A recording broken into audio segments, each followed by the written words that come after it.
Hello everyone, welcome back to the new video. We all have started with the RBI Act 1934. पिछली class में हमने इसके central board of directors के बारे में, इनके वोटिंग के बारे में, इनके टर्म ऑफ ऑफिस और पावर ऑफ सेंट्रल गवर्नमेंट के बारे में भी पढ़ा था और इसके इस्टेब्लिशमेंट और इनकॉर्पोरेशन के बारे में भी पढ़ा था.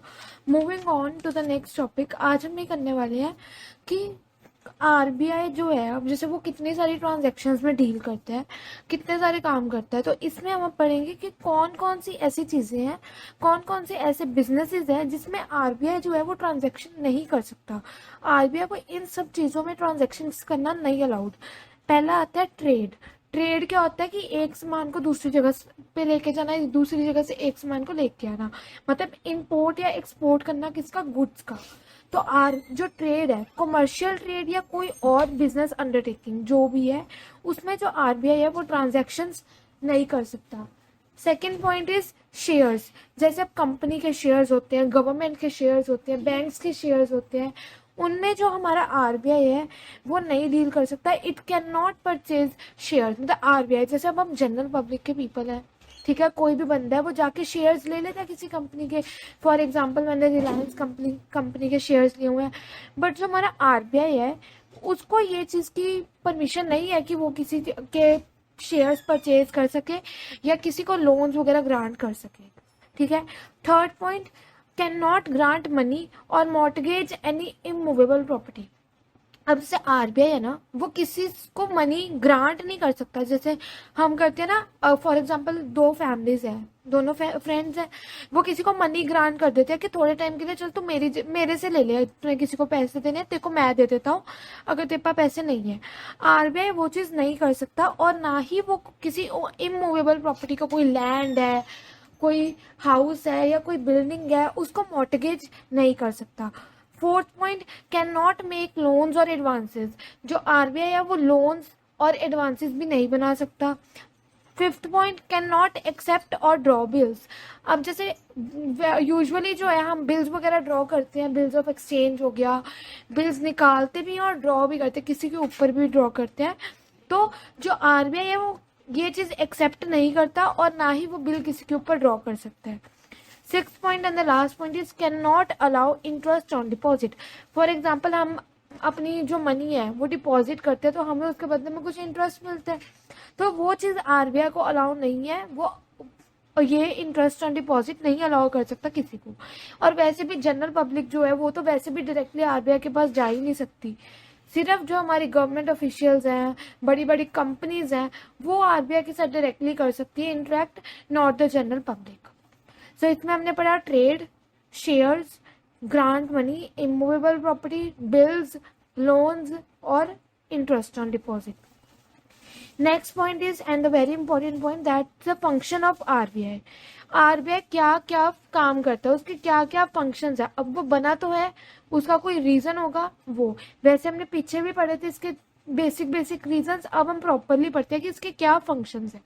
पहला फंक्शन वही बैंकिंग फंक्शन, कि बैंक्स के ऊपर चेक रखना, जितने भी हमारे इंडिया में बैंक है, मनी वगैरह का जो भी इनटेक होता है या आउटटेक, उस पर चेक रखना. Second point, issuing currency notes. वही सेम कि जो हमारे कंट्री में नोट्स हैं 10 के, 20 के, 50 के, उनको इशू करना. ये जो अथॉरिटी है इशूइंग करेंसी की, ये सिर्फ आरबीआई के पास है. इंडिया में और कोई भी ऐसी अथॉरिटी नहीं है जो करेंसी नोट्स को इशू कर सकती है.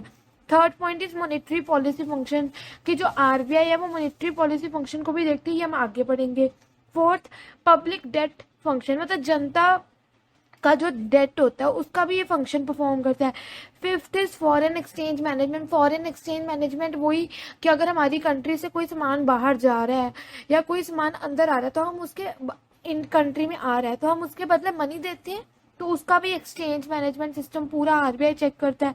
फिर है बैंकिंग रेगुलेशंस और फंक्शंस, कि ये इसके ऊपर भी चेक रखता है जो बैंक के रेगुलेशंस हैं, इनको ये बनाता भी है और ये भी चेक करता है कि जो फंक्शंस बैंक के द्वारा, आरबीआई के द्वारा बनाए गए हैं, उनको बाकी सभी बैंकिंग इंस्टीट्यूशंस में, बाकी सभी बैंकिंग जितनी भी हमारी बॉडीज है, उनमें प्रॉपरली उनको इम्प्लीमेंट किया जा रहा है. ये नहीं कि बैंकिंग रेगुलेशंस में कुछ और कहा जा रहा है, बट जो हमारे स्टेट बैंक्स है उनमें वो फंक्शंस को परफॉर्म ही नहीं किया जा रहा, उनके ऑपोजिट हो रहा है, या लॉ को अवॉइड किया जा रहा है. Seven point is supervision of NBFC, non banking financial corporation. मतलब जो नॉन बैंकिंग फाइनेंशियल इंस्टीट्यूशन है, जो बैंकिंग का काम नहीं करती, जैसे मुथूट फाइनेंस हो गया, जितनी ये फाइनेंसिंग कंपनीज है ये नॉन बैंकिंग फाइनेंशियल कंपनीज है, इनके ऊपर भी सुपरविजन रखता है आरबीआई। कहीं एक तरह से चेक रखना होता है कि काम कोई इलीगल ना हो रहा हो। Eighth point is supervision of cooperative banks. Cooperative banks जो हमारी कोऑपरेटिव सोसाइटीज होती हैं, तो कोऑपरेटिव बैंक्स होते हैं जो हमारी पर्टिकुलर सोसाइटीज में भी बैंक्स बने होते हैं छोटे मोटे, तो उसके ऊपर भी सुपरविजन रखता है कि कोई भी इलीगल काम नहीं हो रहा, किसी लॉ को अबाइड ना किया जाए। Ninth point is consumer protection function, कि एक तरह से चेक रखता है जो हमारी पब्लिक में जो हम सब क्या है, कंज्यूमर्स है, हमारे जो फंक्शंस है, हमारे जो राइट्स हैं बैंक्स को लेके, उनको प्रोटेक्ट करता है। कि फॉर एग्जांपल मेरा कोई राइट है, ठीक है, मैं बैंक में अपने राइट को मांगने जाती हूँ, वो मेरे को नहीं देता, वो मेरे को कहता है कि ये तुम्हारा राइट नहीं है, तो मेरे पास ये है कि मैं आरबीआई को कह सकती हूँ। आरबीआई चेक रखता है कि बैंक जो है वो मेरा राइट मेरे से छीने ना। Tenth point is money market instrument. Money market instrument में काफी सारे इंस्ट्रूमेंट्स है, वो हम आगे पढ़ेंगे। और फाइनेंशियल इंक्लूजन एक तरह से यही चेक रखता है कि हमारी कंट्री में जो मनी है, फाइनेंशियल स्टेबिलिटी बनी रही है, यानी कि एक टाइम पे किसी जगह पे बहुत ज्यादा ही पैसा है और एक टाइम पे एक जगह, उसी टाइम पे एक जगह में पैसा है ही नहीं। एक जगह पे लोगों के पास अन्ना पैसा और एक जगह पे लोगों के पास खाने के लिए भी कुछ नहीं है, तो इसके ऊपर भी चेक रखता है आरबीआई। तो ये सब फंक्शंस को हम आगे डिटेल में भी पढ़ेंगे। नेक्स्ट जो हमारा टॉपिक है दैट इज कॉम्बैटिंग काउंटरफिटिंग, जिसको हम कहते हैं नकली नोट्स। जैसे अब आरबीआई ने अब 500 जो 1000 के नोट्स बंद किए थे और 500 के किए थे, तो अब जो इसमें हम पढ़ेंगे वही कि नकली नोट्स वगैरह जो बनाते हैं, जैसे हम छोटे होते गेम्स खेलते थे, तो वी यूज दोज चाइल्डहुड वाले जो नकली नोट्स होते हैं हम उनको यूज करते थे। तो जो आरबीआई है ना, by doing consultation with the government of India, जो आरबीआई है ना वो गवर्नमेंट ऑफ इंडिया के साथ कंसल्ट करती है। किसके रिगार्डिंग कंसल्ट करती है और क्यों करती है? And continuously review about the security of bank notes and deter counterfeiting. मतलब जो आरबीआई है वो कंसल्ट करती है गवर्नमेंट ऑफ इंडिया के साथ कि वो चेक रखे कि जो बैंक नोट्स है उनकी सिक्योरिटी प्रॉपर है, और ये चेक रखे कि काउंटर फिटिंग तो नहीं हो रही कहीं पे, कोई जगह ऐसी तो नहीं जहां पे लोग नकली नोटों को यूज करके सामान ले रही है या फिर ट्रेड वगैरह कर रही है। इस चीज के ऊपर वो चेक रखती है। And shares the information with the various enforcement agencies about the issue. अगर कहीं पे भी हम काउंटर फिटिंग देख लेते हैं कि किसी जगह पे ये नकली नोटों वाला धंधा चल रहा है, तो ये जो इन्फॉर्मेशन है ना, ये आरबीआई या गवर्नमेंट ऑफ इंडिया ये इन्फॉर्मेशन आरबीआई के साथ शेयर करती है, ठीक है। और इसके बारे में दूसरी एजेंसीज को भी बता दिया जाता है ताकि वो सेफ रहे, ताकि वो थोड़ा सा ध्यान देना शुरू कर दे कि कहीं पे ये काउंटर फिटिंग वाला सिस्टम ना चले, ठीक है। उसके बाद जो आरबीआई है ना, वो इशूड गाइडलाइंस को भी देती है बैंक्स को और गवर्नमेंट को, ताकि वो काउंटर फिटेड नोट्स को चेक रख सके। अब इसका तरीका क्या है? जो हमारे ओरिजिनल नोट्स होते हैं जो हम जनरली यूज करते हैं, फॉर एग्जाम्पल वेट शुरू करते हैं, जो हमारे ओरिजिनल नोट्स होते हैं ना, जो हमारे नकली नोट नहीं होते जो हम जनरली यूज करते हैं, उनके बीच में आरबीआई ने ये शाइन वाली जो लाइन होती है ना, ऐसी वाली, ये डाली होती है। जो नकली नोट होते हैं उनमें ये वाली लाइन नहीं होती। तभी जब हम कोई शॉपकीपर के पास जाते हैं वो ऐसे करके नोट को चेक करते हैं। ये जहाँ पे ये शाइनी लाइन होती है ना, मतलब उस एक तरह से जो आरबीआई है ना उसने एक गाइडलाइन इशू की हुई है कि आप इस तरह से पता लगा सकते हो कि आपके साथ काउंटर फिटिंग तो नहीं हो रही, आपको कोई नकली नोट तो नहीं दे रहा। तो कॉम्बैटिंग काउंटर फिटिंग मतलब नकली नोटों की पहचान करना। जो आरबीआई है वो गवर्नमेंट ऑफ इंडिया के साथ कंसल्ट करता है और रिव्यू रखता है, कॉन्टिन्यूसली चेक रखता है कि जो हमारे बैंक नोट्स है वो सिक्योर है और कहीं पे काउंटर फिटिंग तो नहीं हो रही, और अगर हो रही है तो उसके बारे में पता लगाता है। अगर आरबीआई को कहीं से पता चलता है गवर्नमेंट ऑफ इंडिया की अथॉरिटी के द्वारा कि कहीं पे काउंटर फिटिंग हो रही है, कहीं पे नकली नोटों का धंधा चल रहा है, तो जो आरबीआई है वो इसके बारे में बाकी एजेंसीज को बता देता है। और इसके साथ साथ जो आरबीआई है उसने इशूड गाइडलाइंस भी की डिटेल्ड गाइडलाइंस भी इशू की हुई है। किसके लिए? बैंक्स के लिए, गवर्नमेंट के लिए, इवन सभी को ये सब जनरल चीजें पता होती है, जनरल पब्लिक में भी जो ट्रेडिंग वगैरह में करते हैं या वैसे भी। ताकि वो पता लगा सके कि कौन सा नोट नकली है और कौन सा नोट असली है, उनके साथ काउंटरफिटिंग तो नहीं हो रही। नेक्स्ट टॉपिक है हमारा issue of demand bills and notes, जो कि हमारे सेक्शन 31 ऑफ द एक्ट में गिवन है, आरबीआई एक्ट में। इसमें क्या कहा गया, पहला जो बिल ऑफ एक्सचेंज है और जो हुंडई है, वो भी एक तरह का जो हुंडई भी है, it's a kind of negotiable bill of exchange. ये वर्ड हम अर्लियर टाइम में यूज करते थे। जो बिल ऑफ एक्सचेंज और हुंडई है, it can not be made payable to bearer on demand. मतलब जो बियरर है उसने मान लो कि जिसको हमने पे करना है, ठीक है, उसने कहा, उसने डिमांड की कि मेरा ये बिल ऑफ एक्सचेंज पे करो, तो ये नहीं कि जिस दिन उसने कहा है उसी दिन हम उसको ये पे कर दें। It is made payable after certain days. मतलब जब उसने कहा है उसके कुछ दिनों बाद हम ये पे कर सकते हैं। It is made payable after a certain days. Second point is promissory note cannot be made payable to bearer at all on demand and after some days. अब promissory note क्या होता है? promissory note एक financial instrument है, financial instrument है जिसमें कि एक रिटर्न प्रॉमिस होता है, मतलब लिख के किया गया प्रॉमिस, किसके, दो पार्टीज के बीच में होता है प्रॉमिस। जो प्रॉमिस है वो एक पार्टी जो है, जो फर्स्ट पार्टी है, वो नोट इशुअर है जिसने करेंसी देनी है, ठीक है, वो प्रॉमिस करती है to the another party to pay the sum, जो भी मतलब मनी पे करनी है उसको पे करने का प्रॉमिस करती है टू द अनदर पार्टी। तो प्रोमिसरी नोट जो है वो जो है पेबल तो है, मतलब जो बियरर है उसको हम ये ट्रांसफर नहीं करते, because these are the non transferable on demand और आफ्टर सम डेज। मतलब डिमांड में भी नहीं और आफ्टर सम डेज भी नहीं। मतलब जैसा रिटर्न डॉक्यूमेंट में लिखा गया, जैसा रिटर्न में गिवन है, उसके अकॉर्डिंग हम प्रोमिसरी नोट को पे करते हैं। थर्ड पॉइंट इज जो हमारा चेक है और ड्राफ्ट है, it can be made payable on demand. जो चेक और ड्राफ्ट है, दो चीजें इशू की जाती है। ये क्या है, जिस दिन उन्होंने मांग लिया हमें उसी दिन उसको पे करना होता है, डिमांड पे ही हम उसको पे बैक कर देते हैं।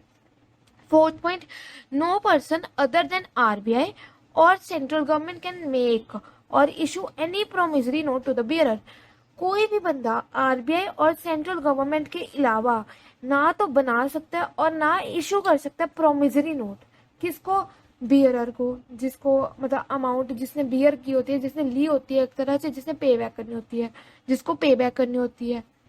Fifth point is the government only has the monopoly to issue the paper currency in India. जो हमारी गवर्नमेंट है ना, ये सिर्फ उसके पास ही एक इकलौता राइट है, मोनोपोली राइट है, किसका? पेपर करेंसी को इशू करने का। जो पेपर नोट्स होते हैं हमारे 10, 20, 50, 100, उनका। So I hope that point is clear. Issue of demand bills और नोट्स में क्या गया, पहला जो बिल ऑफ एक्सचेंज है और हुंडईज है, they can not be made payable to bearer on demand, they can be made payable after some days. Second point is जो प्रोमिसरी नोट है वो भी पेबल ऑन डिमांड नहीं होता, किसको? बियरर को। ऑन डिमांड भी और आफ्टर सम डेज भी, बिकॉज वो ट्रांसफरेबल नहीं होते, ठीक है। थर्ड पॉइंट इज जो चेक और ड्राफ्ट है, वो भी हमारा, वो जो चेक और ड्राफ्ट है ये पेबल होते हैं डिमांड पे, जिस टाइम मांग लो उसी टाइम हमें वो पे बैक करनी होती है। फिर इसमें उन्होंने कहा कि आरबीआई और सेंट्रल गवर्नमेंट के अलावा कोई भी और अथॉरिटी या कोई भी और पर्सन प्रोमिसरी नोट को इशू नहीं कर सकते बियरर के पास, ठीक है। फिफ्थ पॉइंट इज जो गवर्नमेंट है उसके पास एक इकलौता राइट है ये पेपर करेंसी को इशू करने का इंडिया में। Moving on to the next topic, ये हमारा बहुत इंपॉर्टेंट टॉपिक है, इसमें से क्वेश्चन आता है how RBI act as a banker to bank.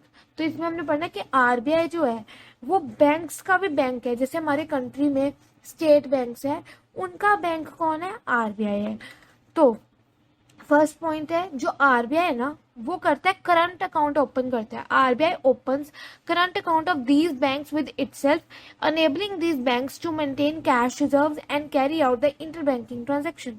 इसमें क्या कहा गया, मान लो कि आरबीआई है और स्टेट बैंक है।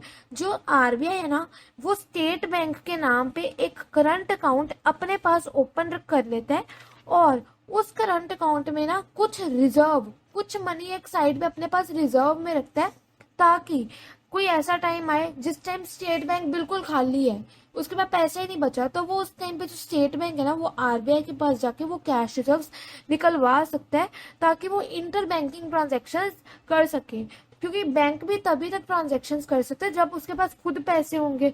इसीलिए आरबीआई जो है जितने भी हमारे कंट्री में बाकी बैंक है, स्टेट बैंक है, उनका एक एक करंट अकाउंट अपने पास खोल के रखता है। Interbank account can be settled through the money transfer by electronic fund transfer. जो इंटर बैंकिंग ट्रांजेक्शन है ना, इनको हम सेटल कैसे कर सकते हैं, मनी ट्रांसफर करके। मनी कैसे ट्रांसफर करते हैं, इलेक्ट्रॉनिक फंड ट्रांसफर से, like the real time gross settlement system. ये एक तरह से एग्जांपल है जिसको आप याद कर भी सकते हो, नहीं भी कर सकते, ठीक है। Second point is RBI also introduce the centralised fund transfer system enabling the centralized fund transfer and equity across the deposit account debt।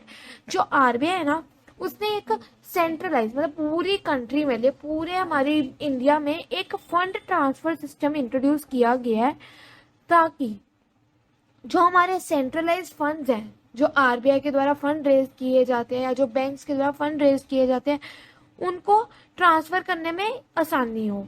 और जो इंक्वायरी है उसकी की मतलब इन फंड्स की इंक्वायरी की जा सके डिपॉजिट अकाउंट्स के थ्रू। डिपॉजिट अकाउंट्स के साथ भी इनको अनेबल करके एक तरह से प्रॉपर सिस्टम बनाया जा सके, देखा जा सके कि कितना फंड ट्रांसफर हो रहा है, सब चीज के ऊपर चेक रखने के लिए।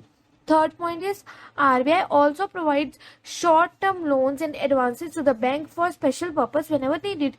अब देखो, अब जो हमारे बैंक्स है, for example state bank of India, ठीक है, तो आरबीआई है ना, उनको शॉर्ट टर्म लोन प्रोवाइड कर देते हैं, शॉर्ट टर्म लोन देता है, उनको एडवांसेस देता है बैंक्स को, ताकि वो स्पेशल पर्पसेस के लिए उन सब मनी को यूज कर सके जब भी उनको जरूरत हो। और लोन के बदले में वो क्या करते हैं, इंटरेस्ट पे करते हैं बैंक, ठीक है, provided against the promissory note and other collateral security given by the bank. अब ये जो फंड वगैरह शॉर्ट टर्म लोन जो होते हैं ना, ये किसके बदले में, किसके अगेंस्ट प्रोवाइड किए जाते हैं, प्रोमिसरी नोट्स के, जो हमने पीछे पढ़े, और कोलेटरल सिक्योरिटी वगैरह जो बैंक में इशू की जाती है उसके against. Fourth point is lender of last resort. वो ही, अब इस पॉइंट में क्या है, ये भी बहुत इंपॉर्टेंट पॉइंट है, ये कल भी पूछा जा सकता है, what do you mean by the lender of last resort.